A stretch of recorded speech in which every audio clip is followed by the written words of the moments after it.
E aí eu pergunto, Arbex, como é que a gente entende esse mundo dos tarifaços malucos de Donald Trump? Tudo bem? Como é que você tá? Tudo bem, muito obrigado pelo convite. Um prazer, uma honra estar aqui, falar com você e com todo mundo que está nos assistindo. E eu quero só fazer um reparo, Opa, porque você chegou perto da injúria, calúnia e difamação. por quê? Quando você falou que eu trabalhei na Folha, vamos esclarecer. Ou na outra folha. Não é essa daí, não. Não é a que publica o Bolsonaro, né? Era outra coisa. Não era a melhor coisa do mundo, mas não era isso que nós estamos vendo hoje. Né? Bom, dito isso, eu acho que, para sintetizar numa fórmula simples, mas ao mesmo tempo muito preocupante e de fato complexa. A fórmula é simples, mas o significado dela é muito complexo. Nós estamos vendo as consequências da perda de hegemonia do Império estadunidense. Quer dizer, durante todo o pós-Segunda Guerra Mundial, todo o período de Guerra Fria e depois da Guerra Fria até hoje, nós vivemos num mundo em que os Estados Unidos tinham um poder incontrastável, ele era o emissor da moeda fiduciária internacional, o dólar, ninguém colocava isso em questão, ele ditava sozinho as regras do jogo, impunha as suas regras à OTAN, à OEA, a própria União Europeia, que sempre atuou com relações de vassalagem em relação aos Estados Unidos, a ONU. Quer dizer, ninguém colocava em questão o poder dos Estados Unidos. Isso era um dado da realidade. Uhum. Na minha opinião, isso começou a mudar radicalmente. Faz tempo que começou a mudar, mas começou a mudar radicalmente, acelerar esse processo a partir de 2013, quando o Xi Jinping anuncia a nova Rota da Seda, que era um projeto extremamente ambicioso e fantástico de unificar todo o mercado euroasiático, quer dizer, toda a Europa e toda a Ásia, num complexo totalmente interconectado por ferrovias, hidrovias, rodovias, gasodutos, petrodutos, e que daria um estímulo fantástico às trocas bilaterais, multilaterais, a todo tipo de troca entre os países integrantes, num processo que dispensa os Estados Unidos. Os Estados Unidos é totalmente dispensável. E nesse processo a China obteve avanços extraordinários, quer dizer, basta duas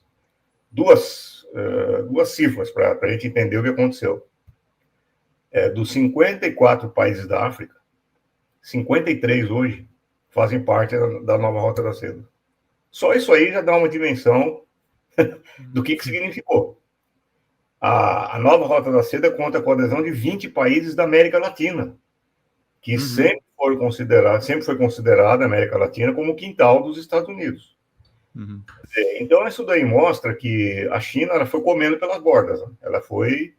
Ela foi desenvolvendo o primeiro próprio mercado, num sistema que tirou 800 milhões de pessoas da miséria.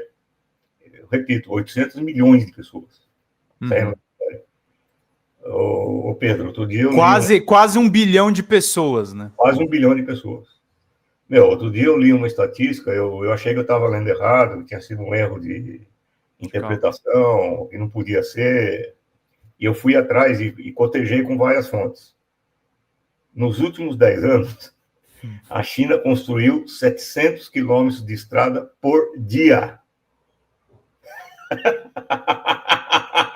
Eu fui para uma viagem de 10 dias lá. Eu digo para você que eu acredito nesse número. Cara, é assustador. Não, é Eles têm assim. Pequim tem um trânsito pior do que São Paulo. Não tem barulho, Arbex. É. Não tem barulho. É muito louco isso. A gente fica Os nesse caras, negócio assim, não dá para ter carro elétrico. Cara, eles fazem carro elétrico lá como se fosse o latinha de BYD, né, Coca-Cola. BYD. Então, isso daí foi comendo a questão é a seguinte, se você pegar no começo dos anos 2000, pegar um mapa mundial e falar assim, eu vou pintar de azul todos os países que têm como principal parceiro comercial os Estados Unidos. E vou pintar de vermelho os países que têm como principal parceiro comercial a China. No começo dos anos 2000, esse mapa seria azul.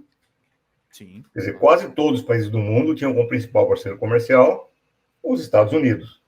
Hoje é vermelho o mapa. Quase que completamente vermelho. Quer dizer, isso daí assinalou para os Estados Unidos, soou o alarme, né? Os caras estão perdendo a hegemonia.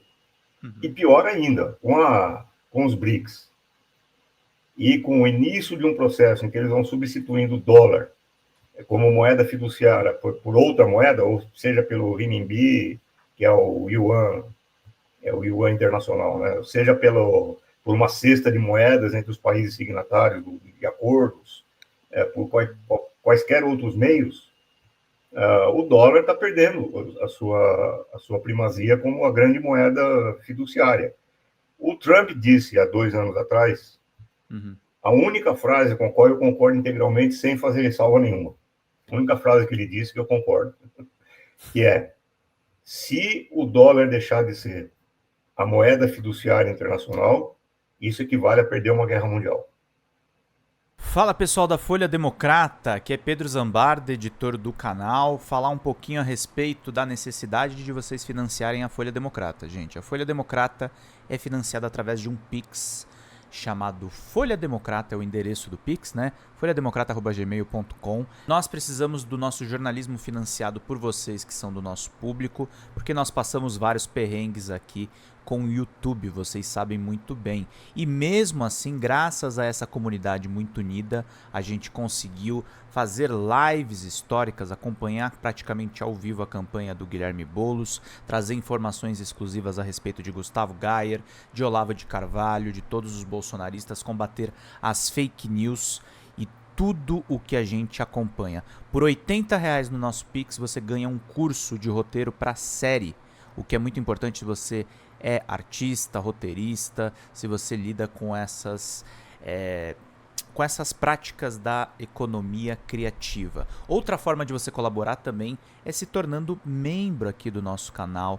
Isso é muito importante para você fazer as suas atividades por aqui, porque você tem acesso a vídeos exclusivos e nós temos um curso de jornalismo básico para você poder acompanhar a partir de R$5, que é ministrado por mim. A gente tem aí quase uma dezena de aulas e muito conteúdo para você poder acompanhar. Meus caros, minhas caras, financiem o jornalismo independente, financiem o jornalismo que se posiciona à esquerda, financiem o jornalismo na internet, que traz informações confiáveis, checadas, que cruza informações e que trata você, que é o nosso público, de uma maneira muito séria. Vida longa e próspera, gente. Cuidem dos seus. Até mais. Tchau, tchau.